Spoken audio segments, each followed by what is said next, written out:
11 मार्च 1689 औरंगजेबाने वढू तुळापूर येथे शंभूराजांना हाल हाल करून ठार मारले। आधी शंभूराजांचे डोळे काढले होते, जीभ छाटली होती, संपूर्ण शरीराचा एक एक अवयव वेगळा करून औरंगजेबाच्या आज्ञेवरून इंद्रायणी भीमेच्या काठावर फेकून देण्यात आले। ज्या इंद्रायणी भीमेनं आजपर्यंत शंभूराजांचं शौर्य आणि पराक्रम पाहिला होता, तीच इंद्रायणी भीमा आज मात्र शंभूराजांचा विखुरलेला देह पाहत होती। शंभूराजांच्या रक्तानं लाल झालेलं त्या इंद्रायणी भीमेच्या काठावरचं पाणी सुद्धा थरारत होतं। शंभूराजांच्या रक्तानं माखलेले ते हाडामासाचे तुकडे बघून संध्याकाळ होत आली होती, पण शंभूराजांच्या शरीराच्या तुकड्याजवळ जाण्याची कोणाचीही हिम्मत होत नव्हती। औरंगजेबाचा आदेशच होता तसा, कोणी जर शंभूराजांच्या शरीराला हात लावला तर त्याचे देखील तेच हाल होतील। औरंगजेबाच्या भीतीनं आजूबाजूच्या वाड्या पाड्यावरची माणसं त्या इंद्रायणी भीमेच्या काठावर जायला देखील घाबरत होती। अखेर पहाट झाली। रात्रीचा काळाकुट्ट अंधार आता नाहीसा होत होता। तांबडं फुटू लागलं होतं, झाडांची सळसळ ऐकू येत होती, पक्षी आभाळात भिरभिरू लागले होते। भल्या पहाटे जनाबाई परटीन धुनी धुण्यासाठी नदी काठावर आली। धुणं धुत असताना तिला ते रक्तमासाचे तुकडे काठावर दिसले। कुणीतरी सांगितलं, आपल्या शिवाजीराजांचा मुलगा शंभूराजांना ठार मारून औरंगजेबानं त्यांच्या शरीराचे तुकडे इंद्रायणी भीमेत फेकलेत। ते रक्तमासाचे तुकडे पाहून धावतच जनाबाई गावात आली। शंभूराजांना ठार मारल्याची बातमी आता आजूबाजूला वाऱ्यासारखी पसरत होती। गावचे पाटील असणारे दामाजी पाटील कोरेगावहून गावात परतले। बघता बघता त्यांच्या भोवती माणसं गोळा झाली। शंभूराजांच्या मृत्यूची बातमी ऐकून अख्खा गाव गोळा झाला। सगळ्यांचे चेहरे उदासवाने होते, अनेकांच्या डोळ्यात पाणी होतं। गर्दीतून पुढे येत गोरखनाथ बोलला, बाकी काय नाही, पण आपल्या शिवाजीराजांच्या लेकराचं रक्तमास आपल्या गाव शिवाराच्या बाजूला पडावं आणि आपण मात्र गप्प बसलोय, याचं दुःख वाटतंय। खरं आहे तुमचं, मंदिराच्या बाहेर बसलेला गोविंद लांबूनच बोलला, शिवाजीराजांनी आपल्या लेकरा बाळांवर, या मुलखावर काही कमी उपकार केलेत होय? आज त्यांच्या लेकराचा आतडी कोथळा आपल्या गाव शिवाराच्या जवळ पडावा आणि आम्ही मात्र मूग गिळून गप्प बसावं, हे नाही बरं वाटत बघा। इतक्यात दामाजी पाटील बोलले, मंडळी, तुमच्यापेक्षा शंभूराजांसाठी माझं काळीज जास्त तुटतंय, पण गावाच्या भोवताली 4-5 लाख फौजेचा तळ पाडलाय। बादशाची ताकद लय दांडगी आहे, त्यानं त्या रक्तमासाला कुणी शिवू नका असं फरमान काढलंय। खरंय पाटील, आज दिवसभर 10 गावातलं फारसं माणूस बाहेर पडलेलं दिसत नाही। उगाच बादशाची कळ नको काढायला। पंचक्रोशीतली बाकीची सारी गावं गबगार पडल्यात, आपणच कशाला घोड्यावर बसायचं? आता रात्र होत आली होती। गाव पाटलानं निकाल दिलेला होता। गावकरी आपापल्या घराकडे परतले, भाकर तुकडा खाऊन अंथरुणावर पडायची तयारी करू लागले। पण जना परटीन मोठी जिद्दीबाई होती। ती थेट राधाई पाटलिनीच्या वाड्यावर गेली।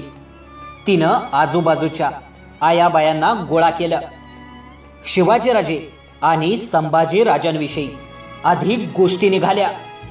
त्या आठवणीने साऱ्यांची काळीज हेलावली होती। रात्र बरीच वाढली होती, पण तरीही कुणीही तिथून हलायला तयार होईना। मंदिरातल्या गोरखनाथ बुवाला पाटलिनीनं बोलावून घेतलं। तेवढ्यात या साऱ्या प्रकारानं बेचैन झालेला गोविंद पुन्हा तिथे येऊन पोहोचला. आपल्या हातातली काठी खाली ठेवत दूरवर बसून राहिला. आता जनाबाई बोलू लागली. आम्ही असंच उठून गेलो आणि शंभूराजांचं मांस गोळा करून आणलं. त्याला अग्नी दिला तर बादशाह करून करून काय करल? गाव जाळील इतकंच नव्ह.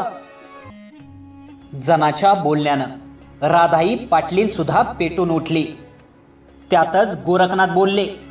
आपल्या रीतिरिवाजाप्रमाणे गावात चावडी नाहीतर नदीजवळ कधीही कोणा बेवारशी माणसाचं प्रेत आढळलं तर ते प्रेत उचलावं, त्याच्यावर अग्निसंस्कार करून मनुष्य देहाला मुक्ती द्यावी असं शास्त्र पुराण सांगतं.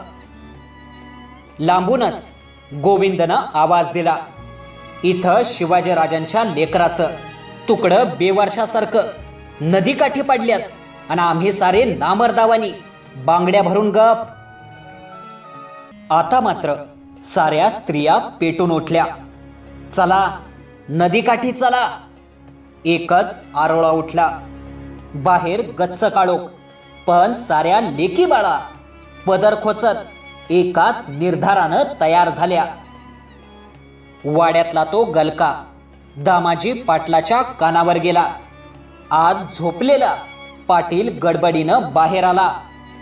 कारभारनी काय हा पोरकटपणा लावलाय? बादशाहनं गावावरनं गाढवाचा नांगर फिरवला म्हणजे कळल तुम्हाला.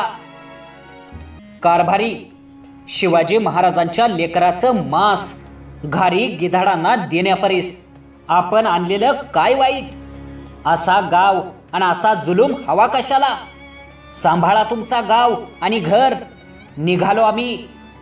राधाई पाटलीन वाड्यातून तरातरा बाहेर पडली. तिच्या बरोबर जनापरटील आणि वडू गावातील समग्र स्त्रीशक्ती झपाट्यानं बाहेर पडली. नदीच्या दिशेनं त्यांची पावलं पडू लागली. हातात काठी घेऊन गोविंद सगळ्यांच्या पुढे होता. एकदाचा नदीकाठ आला. असं म्हणतात काळाकुट्ट अंधार होता. त्यातच बादशाहच्या फौजेची भीती होतीच. सगळ्या आयाबायांनी सहज वळून एकदा पाठीमागं बघितलं तर गावातली सगळी पुरुष मंडळी त्यांच्या पाठोपाठ धावतच नदी किनारी येत होती.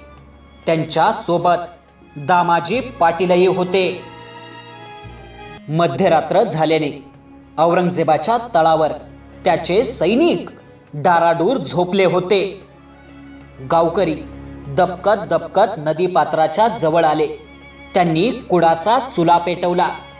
त्याच्या फुटफुट्या प्रकाशात नदीकाठी शोधाशोध चालू झाली. शंभूराजांचे कान, पाय, हाताचा तुकडा असे एक एक अवयव सापडू लागले. गावकऱ्यांनी आपले डोक्याचे पागोटे, नेसूची धोतर सोडली. त्यामध्ये शंभूराजांच्या मांसाचे मिळतील ते तुकडे गोळा केले. त्या काळ्याकुट्ट अंधारातच गावकरी गावाकडे परतले. काहींनी आपापल्या घराकडे धाव घेतली. कुणी शेणकूट आणलं, कुणी लाकूड फाटा आणला. दहनाची सगळी तयारी झाली. पण सर्वांना एकच पेच पडलेला. चिता रचायची कोणाच्या जागेत?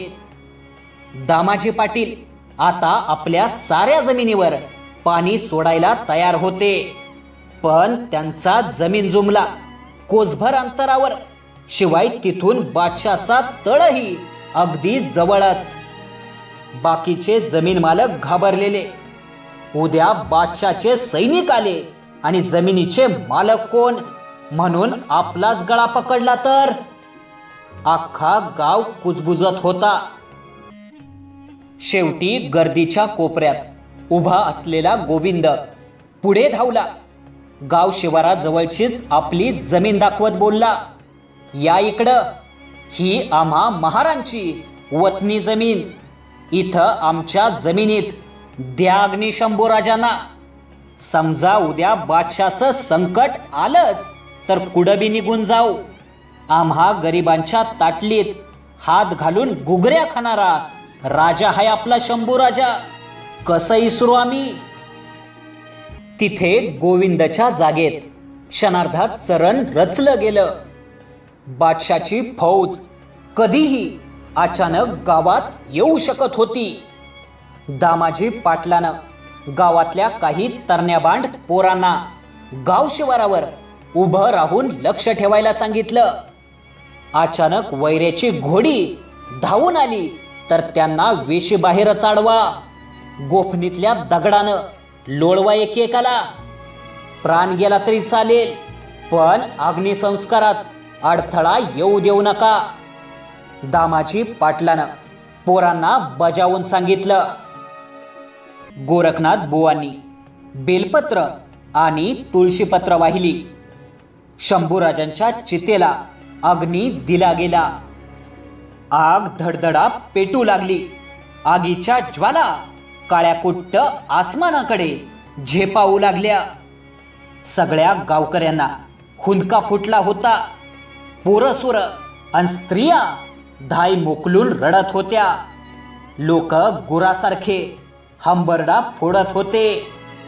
अर रायगडाच्या राजेश्वरा, कुठून कुठं आलास र पाखरा. त्या शोकाला अंत नव्हता. लोकांच्या डोळ्यातून अश्रूंच्या धारा वाहत होत्या. पहाट व्हायच्या आधीच चिता विझवली गेली.